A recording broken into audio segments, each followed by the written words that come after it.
In an age when the world was perpetually green and the gods walked the earth, there was a goddess who held the secret to all life.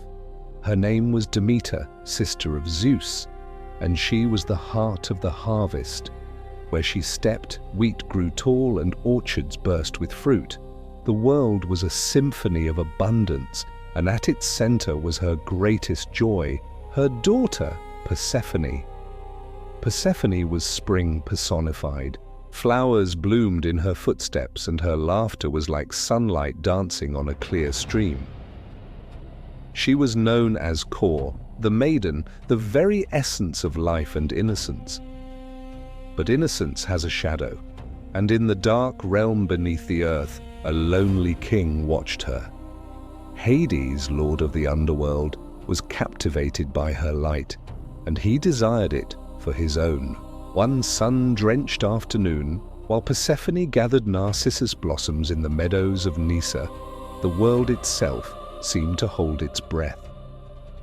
Suddenly, the ground split open. A great chasm appeared, and from its black depths, Hades thundered forth in his chariot, his horses as dark as a starless night. Before a single cry could escape her lips, he swept her into his arms. The earth sealed itself with a deafening roar, and the meadow fell silent, leaving behind only a scattering of dropped flowers, silent witnesses to a stolen spring. When her daughter did not return, a mother's worry turned to frantic despair. For 9 days and 9 nights, Demeter wandered the earth, a torch in each hand, her cries echoing across the silent lands. She questioned everyone, mortals, nymphs, even the gods, but a fearful silence met her at every turn. Finally, Helios, the all-seeing sun who misses nothing, took pity on her agony. He revealed the horrifying truth.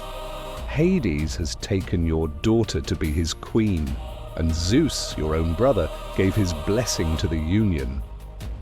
Demeter's sorrow curdled into a cold, hard rage. Betrayed by her own family, she renounced her place on Mount Olympus. She cast off her divine robes, cloaking herself in mortal grief, and roamed the world as a weathered old woman. In her fury, she cursed the earth she once blessed. The fields turned barren, the soil grew hard and cracked, no seeds sprouted, no trees bore fruit. The world plunged into a relentless winter, and humanity began to starve. The scent of sacrificial offerings to the gods ceased, and even Olympus felt the chill of Demeter's wrath. Her desolate journey eventually led her to the city of Eleusis. There, disguised and grieving, she was taken in by the mortal queen, Metaneira. Touched by their kindness, Demeter began to secretly nurture the queen's infant son, intending to grant him immortality by anointing him with ambrosia and placing him in the sacred fire each night. But one evening, the queen stumbled upon the ritual. Screaming in terror, she broke the spell. It was then that Demeter's disguise fell away, revealing her in all her divine, grieving glory. She commanded the people of Eleusis to build her a grand temple. Within its walls she withdrew from the world, vowing that the earth would remain dead until her daughter was returned to her. The cries of starving mortals finally reached Olympus. The gods grew desperate. The eternal order was collapsing. At last, Zeus relented. He dispatched Hermes, the swift messenger, with an ultimatum for his brother in the underworld. Release Persephone or all of creation will perish. Hades, bound by the decree of the king of the gods, had no choice but to agree. But the Lord of the Dead was nothing if not cunning.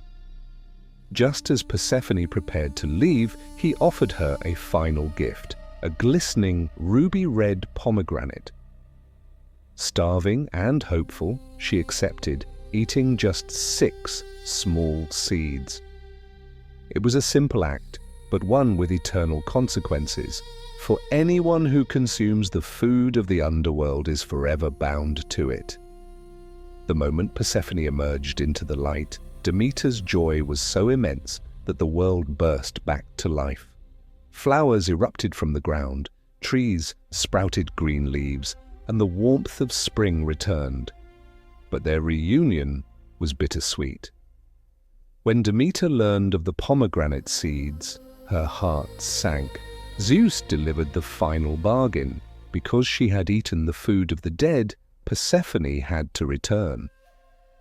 A compromise was struck, one that would forever shape the rhythm of the world.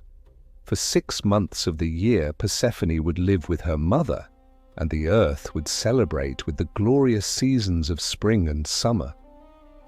But for the other 6 months, she would descend to the underworld to rule as Hades' queen. During this time, Demeter would mourn, and the world would fall into the cold, desolate sleep of autumn and winter. And so the great cycle was born. Each spring, as Persephone rises from the darkness, her mother's joy brings life back to the world. And each autumn, as she descends once more, Demeter's sorrow blankets the land in stillness. This story isn't just about the changing seasons. It's a profound metaphor for the eternal dance of life and death. Demeter is the fertile earth itself, and Persephone is the seed, buried in the dark soil, only to re-emerge, transformed and renewed. Their bond speaks to the powerful connection between mother and daughter, a story of love, loss, and the strength found in reunion. The pomegranate seeds represent a loss of innocence, yes, but also an initiation into a deeper wisdom. By descending into the darkness, Persephone doesn't just become a victim, she becomes a queen, gaining power and understanding over the mysteries of life and death.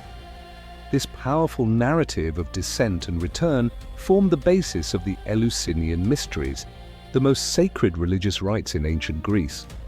For nearly 2,000 years, initiates learned that just like the seed, the human soul must journey through darkness to find rebirth. The myth gave them hope, a promise that death is not an end, but a passage. The story of Demeter and Persephone is a timeless epic of existence itself. It teaches us that grief is balanced by renewal, that darkness is necessary for light, and that even in the coldest winter, the promise of spring is waiting. It is a story that echoes today every time we celebrate the harvest, every time we feel the joy of the sun's return, and every time we find hope in the promise that life always rises again.